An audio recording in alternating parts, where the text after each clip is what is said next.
have the next year, everybody else has to pick up the slack. Everybody else has to pick up what that person has grieved their taxes down, even if I haven't grieved my own. So how is that fair to the people who haven't gone out of their way to just ask, you know, can I get a lower tax bill? This puts everybody back on the same level playing field when you start, and it doesn't add anything to the overall pie. That's how I would explain it.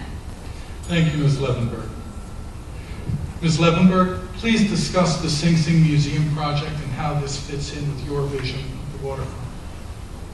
So I got very excited about the Sing Sing Museum project when I was working in Assemblywoman Galiff's office, and the reason is because I think that it's a great way to turn something that many of us have seen as a liability for so many years into an asset. Turning the old powerhouse that's not really in use anymore into a working museum with a brand name like Sing Sing, I think has incredible economic development opportunities especially for the village and town of Ossining, as well as Briarcliff. People are going to come here from, we already know how many hits we've seen on the Facebook page that's been established for the Sing Sing Museum, and it's coming from Italy, from Germany, from New York City. People want to come and see something that is so unique and special that they can't get anywhere else. And developing the old powerhouse into a museum is an excellent opportunity to also work with all of the reform institutions that have helped and are putting people, taking those people that have been, that are formerly incarcerated and helping them get back into society, such as Hudson Link and Rehabilitation Through the Arts. And I also think that there's an excellent opportunity for there to be a performing arts space because it's such a wonderful and large and historic space in and of itself. I believe that it'll also be an opportunity for us to connect to the other historic sites in Ossining, and people will want to come here to see that and see other sites. So I'm hoping that we can establish a revolving loan fund for historic sites so that we can make sure that we develop those and take advantage of all of our historic structures. Thank you. Mr. Perillo, please discuss the Sing Sing Museum. Please discuss the Sing Sing Museum project and how this fits in with your vision of the waterfront. Well, I'll give you a little history here. I go back when there was the Jericho Committee. If anybody doesn't remember that or know about it, it was a committee to go away with Sing Sing Prison. It was, let's knock the walls down, so to speak. I'm not so positive like my opponent is on the Sing Sing Prison. I can't compare that to Alcatraz because when Alcatraz was considered to be a museum, it was a closed facility. Let's not forget that Sing Sing Prison is a maximum security system, and I feel a little bit uncomfortable is the word to exploit a place where prisoners are. Maximum prisoners that have murdered people, okay? On paper, this may sound really, really nice. And I'm sure that there's a lot of people that say, bring it on. And we talk about revenue, but nobody's told me where the revenue is going to go. Is it going to the state? Is it going to the county? Is it going to end up in the coffers of the village of Ossining? If you really want revenue from that property, go away with the property. It's prime property for development right on the Hudson, okay? I'm willing to listen. I'm willing to see more, but I'm not putting my rubber stamp on something that I believe is just not defined. I was part of the Sing Sing exhibit at the community center. Now, I'm not comparing the two, but if you want to learn a little bit about the history of Sing Sing Prison, please go to the Sing Sing exhibit at the Joseph Caputo Community Center. So, I've heard this over the years. Let's build Market Square, they will come. Let's build a post office, the people will come. Let's build a new police court facility, they will come. I don't know, it's not happening. I do have a plan, and they're shelved up somewhere on the second floor of the 16 Croton Avenue. Thank you, Mr. Perillo. And our last question Mr. Perillo, on November 4th, when we go to the polls, what thoughts? Speak in the mic. No, you can't hear you. Just one mic. Yeah. Can you hear me? No.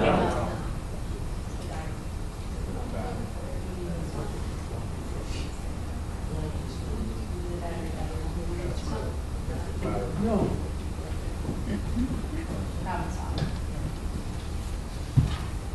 Mr. Perillo, on November 4th, when we go to the polls, on November, check that, on November 3rd, when we go to the polls, I haven't changed the title of the what thoughts will you hope are in the minds of the voters that will differentiate you from your opponent and will persuade the electorate to vote for you? Thank you. Well, here's what I hope. I hope that on November 3rd, that this community was given a choice of an election, a democracy, because you're almost disenfranchised of that. I hope that you listen very, very carefully, whether you're a Republican, a Democrat, an independent, or conservative. All the things that I have offered and given to this community over 3.5 decades, it wasn't for my party, it was for all of you. I don't look at people at Reservoir Park or Richard Wishney Park as a Democrat or a Republican. You have to make an informed decision. Now, I know that as an enrolled Republican, and you may be of a different party, that we share a difference of opinion on our philosophy, our ideology, on a higher level, on a national level, maybe a state level, down to a county level. But I know that we all think the same when it comes to Ossining and Briarcliff, because we're all local. We share 10562. We all have that same number, or 10510. So I hope that we have given you the opportunity to exercise your right, and we didn't disenfranchise the community by having a coronation of our other team, because that's what it was supposed to be. No different than the village election. And I don't blame anybody for it. I blame the parties, both sides. So I hope that you will consider listening, reading what may come to you, and making an informed decision. And let me tell you, government works best in a bipartisan way. It's the only way that you can move forward. Thank you. Thank you, Mr. Perillo. Ms. Levenberg, on November 3rd, when we go to the polls, what thoughts will you hope are in the minds of the voters that will differentiate you from your opponent and will persuade them to vote for you? I hope that everybody will think of me for the positive relationships that I've built with people, building bridges, and having the experience on the school board to keep taxes under the tax cap so that our property taxpayers can get their tax rebates from the state. I hope that people will understand that I'm for fair distribution of taxation, and also that I'm going to work hard with the villages and the town together to continue to work on sharing and consolidation of services so that we can cut costs. I hope that people will remember me for the good work that I've done at the state level to bring state grant dollars here into our local communities, and that I will continue to do, and I will leverage those relationships that I've developed and those connections and the ease with which I can make it through those different departments. Also, I'm going to continue to work on the best deals. I'm going to continue to work with the Chamber of Commerce, with Green Ossining and Sustainable Westchester to make sure that we maintain our sustainable and environmentally friendly policies here, and that'll also help reduce costs for everybody here in Ossining.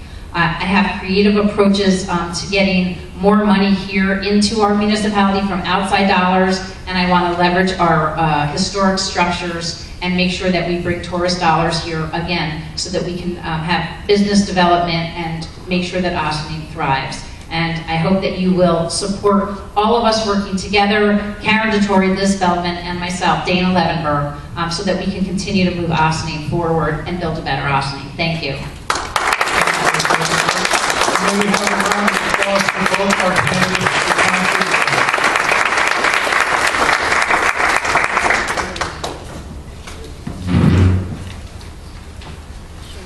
discussion will be with the candidates for the Ossining Town Council. Karen Vittori is running on the Democrat and Working Families Party lines. Elizabeth Feldman is running on the Democrat and Working Families Party lines. Michael Milner is running on the Conservative and Reform Party lines and will join us from afar. He is Skyping in. Evidently, he made a promise well before he decided to go for office that he would take his wife away on vacation on their wedding anniversary. And lastly, Aaron Spring is running on the Conservative and Reform Party lines.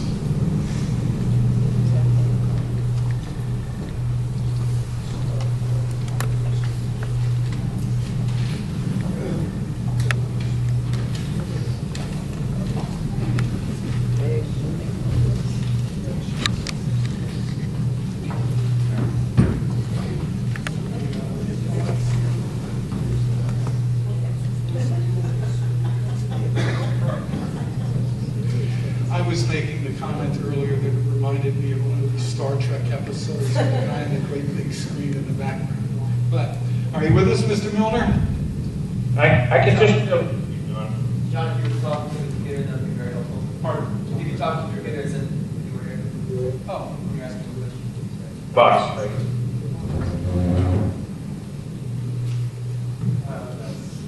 Just you can just look at it. Mr. Milner, we just wanted to make sure that you could hear us. I can now. Thank Thank you. you. Can you hear me? Yes, we can. Thank you very much. I love technology. Okay, Mr. Spring, please tell us about yourself, what credentials you bring to the office you seek, and please include your educational and career achievements as well as specific skills that will enable you to exceed in your position. So firstly, thank you to the Chamber of Commerce for having us here today for this forum. It's much appreciated by myself and all of the candidates. I'm Aaron Spring. I'm a graduate of Ossining High School 2015, and I'm currently a business and law student at Fordham University. I'm pursuing a 5-year MBA there. I believe I bring many skills to the table that my opponents also have, but I believe I bring them in a special way. One is I believe I can represent the youth. 18 to 28-year-olds currently do not have any real representation in government, and I believe they need a voice because a communication gap currently exists between them and their parents. I believe I can hit this nail right on the head and bring that representation that is so desperately needed. I received many awards, and my skills go, bipartisan, if you will. In February of 2015, I received an award from Commissioner Doug Colte, naming me Republican Volunteer of the Year for Ossining for Westchester County.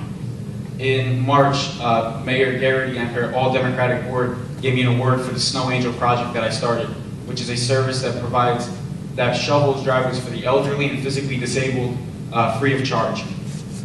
In April, County Legislator Catherine Borgia honored me for being an Intel semifinalist, one of 300 in the nation. And in May, the Democratic Town Committee of Ossining gave me a scholarship to pursue higher education. So I've worked both sides, I can continue to work both sides, and I believe we need bipartisanship in order to ensure a more transparent and clear government. So I ask for your vote this November 3rd. Thank you. Thank you, Mr. Spring. Ms. Dottori, please tell us about yourself and what credentials do you bring to the office you seek. Please include your educational and career achievements as well as specific skills that will enable you to excel in your position. First, I'd like to say thank you to everybody, to the Chamber and everybody here tonight. This is a great opportunity and a wonderful way to hear everybody's views on very important things in our community. I have a bachelor's of the arts from West Virginia Wesleyan College. That's another story. But I bring a tremendous amount of experience, both local experience and global experience. Can you not hear me? Oh, sorry. My experience spans marketing communications, public health, housing, international development, and public-private partnerships. I started my career in advertising and marketing, and when we moved to Ossining, I became very involved in the community. I worked at Open Door for 6 years as Director of Development. During that time, Open Door grew from an $11 million organization to a $30 million organization.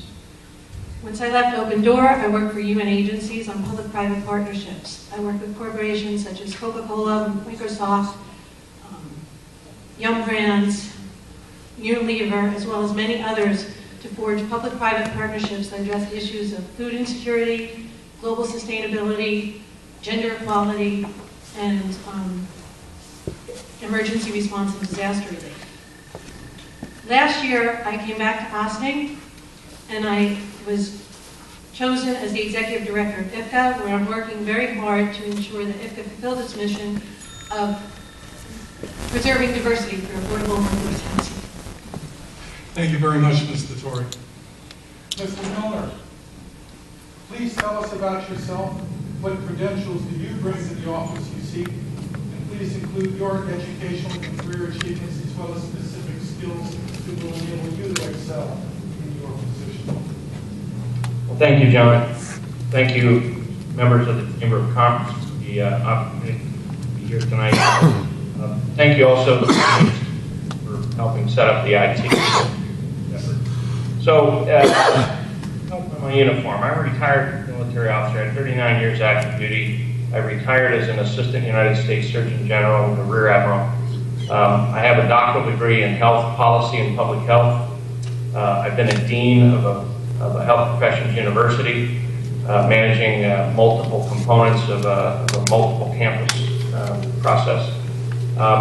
The other things that I would have to say is that I'm technically savvy in many things that are focused on emergency preparedness, and as Karen mentioned, in public health and public housing, having been responsible for about a third of the country on federal public health programs. I had oversight of the Community Health Center network. I've served on the board of a local community health center in my hometown.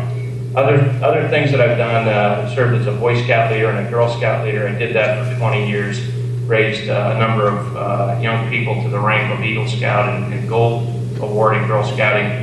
And that's, what's inspired me to be part of this race, is to see a young man like Aaron Spring, who's so committed and passionate to helping his community. I felt that I could learn something from him, and also from the maturity of John Perillo, who's had many, many years of service in the community and understanding the needs of the community. I'm a homeowner in Ossining, and I'm excited about having this opportunity to be here and be participating in this debate, as well as learning more about my candidates, my opponents, and the community. Thank you. I think.